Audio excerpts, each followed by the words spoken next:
Nah, kali ini kita akan sharing lagi tentang peluang kerja di luar negeri, khususnya Saudi Arabia untuk female dan juga male, ya, untuk perempuan dan juga laki-laki.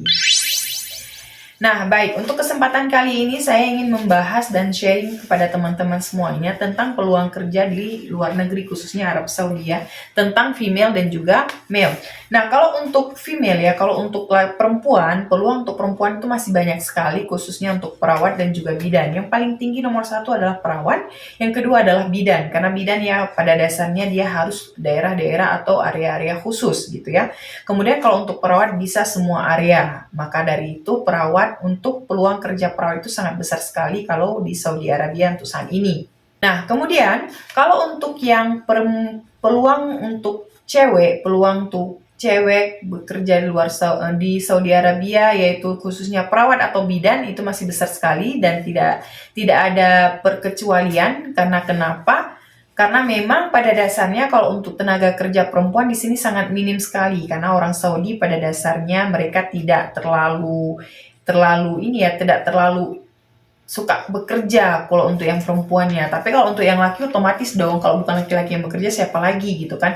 Maka dari itu kalau untuk peluang perempuan atau peluang laki-laki, kita Indonesia bisa ke Saudi itu berbeda. Kalau untuk rasio laki-laki itu terbatas dan sangat sedikit sekali karena memang pada dasarnya ya kalau bisa dilihat ya aturan dari Saudi itu sendiri kalau untuk bekerja tenaga non Saudi dan tenaga Saudi itu ada presentasenya yaitu 7:3. Jadi presentasenya 70 harus tenaga kerjanya adalah orang Saudi yaitu pribumi, 30%-nya adalah boleh oleh orang lain yaitu orang non Saudi. Maka dari itu peluangnya itu sangat minim sekali. Kenapa demikian? Ya wajar ya. Karena kalau memang mereka akan buka peluang hanya untuk non Saudi, malah justru nanti untuk pribumi nggak ada peluangnya, kan gitu.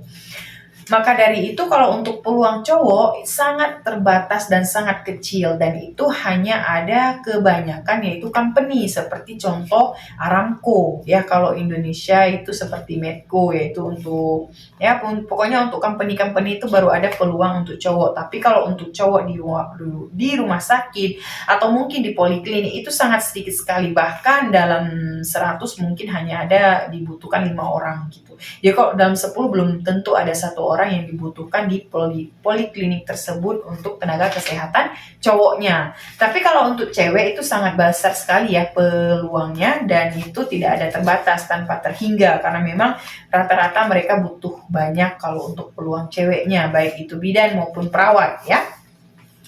Ya, karena kembali lagi ya kalau untuk dilihat dari presentasenya karena memang pada dasarnya perempuan tidak banyak yang bekerja maka dari itu kita dibutuhkan banyak peluang maka dari itu mereka butuh peluang kerja tenaga kerja yang banyak dari Indonesia. Tapi kalau untuk perawat cowoknya mereka tidak butuh karena memang pada dasarnya cowok-cowok laki-laki di Saudi juga mereka bekerja dan mereka tidak resign. Tapi kalau untuk perempuan kan sebagian ada yang hamil, sebagian ada yang nggak dikasih kerja oleh suaminya, sebagian karena udah repot ngurus anak, akhirnya resign gitu. Kemudian mungkin udah kebanyakan anak, akhirnya resign gitu. Atau mungkin karena memang sudah malas, nggak suka kerja, akhirnya resign. Maka dari itu kalau untuk peluang cewek itu sangat banyak sekali di Saudi Arabia. Kalau untuk cowok hanya ada untuk company, ya.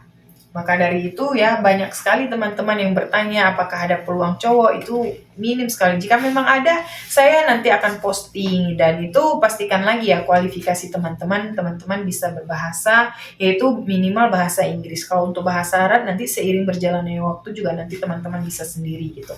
Tapi yang basically harus bisa bahasa Inggrisnya gitu. Ya, kalau untuk presentasenya sendiri ya seperti saya sampaikan yaitu 70% harus tenaga medis pribumi yaitu orang Saudi sendiri. Tapi jika memang sudah dibuka peluang tapi orang Saudinya sendiri tidak banyak yang mendaftar, nah itu baru bisa mereka buka peluang untuk yang non Saudi. Dan dari segi salary juga sangat berbeda sekali ya. Kalau untuk Saudi, kalau pribumi lebih besar daripada kita yang non Saudi. Beda dengan Indonesia. Orang luar negeri, orang pendatang yang bukan pribumi justru lebih tinggi ya kan gajinya diberikan gajinya tapi yang pribumi asli malah menjadi babu canda malah gajinya lebih kecil gitu ya mau gimana, namanya juga perbedaan pola pikir negara berkembang dan negara maju, ya kan. Semoga aja negara kita Indonesia ke depannya jauh lebih baik lagi dan jauh lebih maju lagi, dan semoga ya semoga banyak layanan fasilitas yang memang mentaati sebagaimana aturan yang sudah ditentukan oleh pemerintah, yaitu menjalankan ketentuan sesuai dengan undang-undang, ya kan. Nah, jadi mungkin terjawab ya mengenai sharing bagaimana peluang kerja female dan juga male di luar negeri untuk tenaga medis, para medis, yaitu perawat dan juga bidan.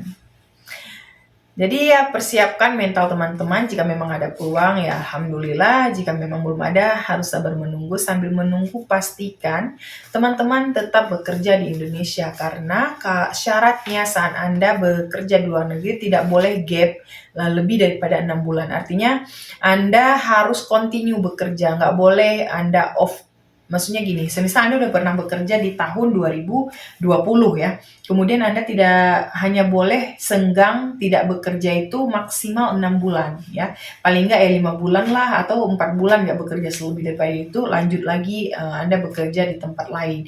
Nah, jadi yang harus seperti itu. Tapi kalau seandainya teman-teman sudah gap, nggak bekerja selama 1 tahun, atau tidak bekerja selama 2 tahun, atau mungkin 10 bulan, itu nggak bisa untuk registrasi kemari, karena memang persyaratannya harus continue kerjanya. Jadi nggak bisa teman-teman udah pernah gap lama banget kemudian baru lanjut lagi kerja di sini, itu nggak bisa seperti itu, karena itu nanti akan menjadi persyaratan kualifikasi pada saat pengurusan Saudi Council, pada saat pengurusan data flow, pada saat pengurusan Mumaris, itu sangat dibutuhkan dan itu sangat selektif ya sekarang. Berbeda dengan dulu itu tidak terlalu selektif seperti dan tidak terlalu detail seperti ini sekarang ini, tapi kalau untuk saat ini sangat detail sekali cara proses